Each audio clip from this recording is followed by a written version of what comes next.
Qin Yichen terdiam sesaat sebelum dia berkata, tepat sekali. Kulit Zhan Wuyuan sedikit berubah. Tempat paling jahat dari ras manusia. Saat pertama kali bertemu Qin Yichen, dia mengundangnya untuk mengamatinya. Gagasan asli Zhan Wuyuan pada waktu itu adalah tabu macam apa yang bisa ada di tempat seperti benua 10.000 etnis. Dengan kekuatan keabadian emasnya, dia dapat membantu menyelesaikannya. Namun, ketika Zhan Wuyuan datang ke tanah kejahatan, sensasi yang tersembunyi di bawah hawa dingin membuatnya merasakan ketakutan dari lubuk hatinya.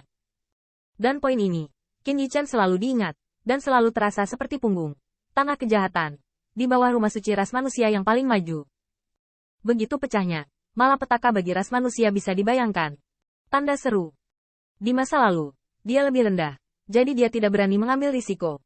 Tapi sekarang, memiliki kekuatan yang menyaingi Dewa Emas, Qin Yichen segera memikirkannya untuk menyelesaikan bahaya tersembunyi dari ras manusia. Setelah ragu sejenak, Zhan Wuyuan berkata dengan ketakutan, Yichen, aku mengerti suasana hatimu. Jika tanah yang ganas tidak disingkirkan, itu akan selalu menjadi tumor besar di klanmu. Sekarang setelah kamu memutuskan, mari kita tunggu aku menyelesaikan hal-hal di sini dulu. Mari kita masuk ke tanah yang ganas bersama-sama, atau kita bisa mengurusnya. Gagasan Zhan Wuyuan sangat sederhana. Jika saudara ingin mengambil risiko, dia tidak bisa duduk diam.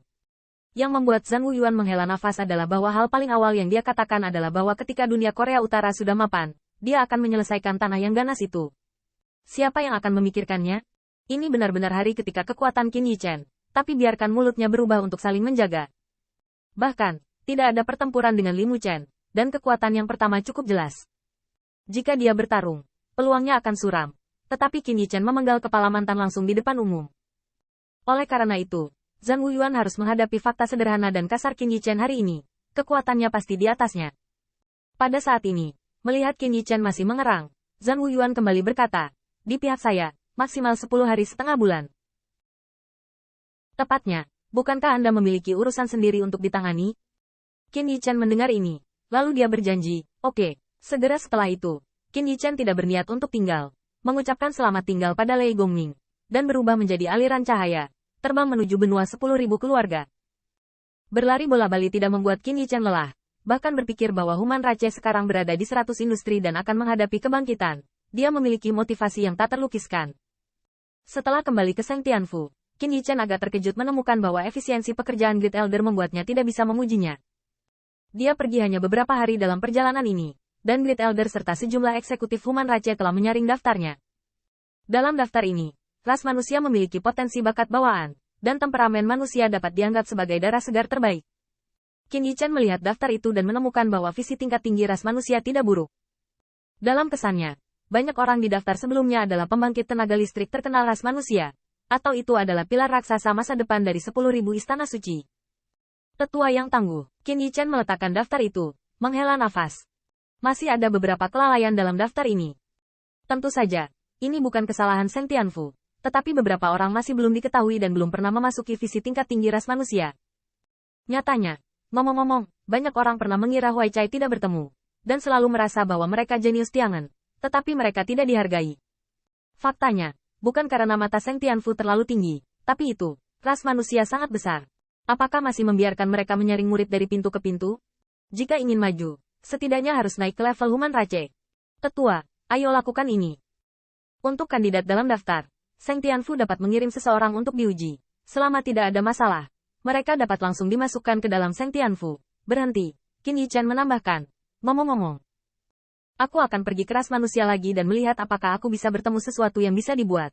Great Elder sedikit ragu-ragu di sampingnya. Patriark, kamu tidak perlu repot-repot berkeliling sendiri, kan? Namun, Qin Yichen melambaikan tangannya. Ini bukan masalah sepele untuk masa depan keluarga saya. Selain itu, saya berencana memanfaatkan waktu ini untuk bersantai dengan 1000 salju. Penatua hebat mendengar ini. Kulitnya sedikit berubah. Ternyata Patriark pergi dengan istrinya untuk bersantai. Jika dipikir-pikir, Patriark akhirnya kembali dan mengurus keluarganya. Siapa yang bisa mengganggu Yaksing Patriark? Akibatnya, Penatua Agung tiba-tiba mengangkat matanya untuk memahami. Orang tua mengerti. Maka Patriark bisa berenang dengan bebas. Qin Yichen melihat ini, tapi mulutnya sedikit tertarik. Apakah mudah untuk diam-diam berpikir? Jika tidak, bagaimana dia bisa mengembalikan balok-balok ras manusia yang tidak jelas itu? Tentu saja, menggali kejeniusan dalam klan adalah peristiwa besar. Dan menemani 1000 salju keluar untuk bersantai adalah masalah bisnis. Setelah berurusan dengan beberapa hal di Seng Tianfu, Qin Yichan kembali ke Qin Mansion. Dia baru saja kembali ke rumahnya dan mengetahui bahwa suaminya kembali dengan angin seribu dan salju. Dua gadis itu menyapaku dengan senyuman. Suami kembali begitu cepat. Bagaimana? Apa tidak ada masalah di luar? Untuk beberapa alasan, betapapun lelahnya, begitu kembali ke Qin Mansion, mereka semua menghilang. Terutama ketika melihat dua wajah cantik yang lembut di depan mereka. Qin Yichan langsung tertawa. Tidak. Jadi dua wanita, kamu sudah selesai. Ayo pergi. Pergi dan lihat pemandangan indah pegunungan dan sungai sukuku. Sebelum kembali ke Sekte Abadi Yuan Surgawi, Qin Yichan memberitahu dua wanita sebelumnya. Dan setelah perpisahan dan reuni yang mendebarkan, akhirnya mendapat kesempatan untuk dan suami tiga orang dunia. Angin seribu salju dua wanita tidak sabar menunggu. Namun, sebelum berangkat, Qin Yichan secara alami tidak bisa lupa untuk bertanya kepada Xiao Linger. Linghan, bagaimana kabar Linger akhir-akhir ini? Ayo pergi ke Spirit Rache. Lu Linghan mendengar ini, tetapi menggelengkan kepalanya dengan beberapa pikiran yang hilang. Ketika suami keluar, saya bertanya kepada Gelao, dan dia berkata bahwa Linger sekarang telah memasuki budidaya pohon kehidupan.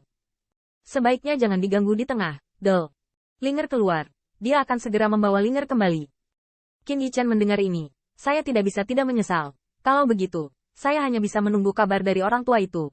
Saya hanya tidak tahu, ketika Linger keluar dari bea cukai, apakah dia ayah dari 10.000 benua etnis? Qin Yichan sendiri tahu bahwa kemungkinan besar dia tidak. Bagi Linger, Qin Yichan selalu merasa sedikit berhutang. Untungnya, kedua wanita itu melihat kesusahan mantan, dan juga tahu bahwa ini karena suami berbeda dari ayah lainnya, dan memikul tanggung jawab keluarga untuk kesejahteraan. Segera, sebelum angin seribu salju turun, tangan giok tanpa tulang yang lentur memegang Qin Yichan. Oke, suamiku, tapi kali ini aku berkata ya, aku ingin menemaniku dan kakak perempuan Linger untuk bersenang-senang. Pada hari yang sama, 3 aliran cahaya menembus cakrawala kota Set. Tian dan bergegas menuju 10.000 mil ras manusia,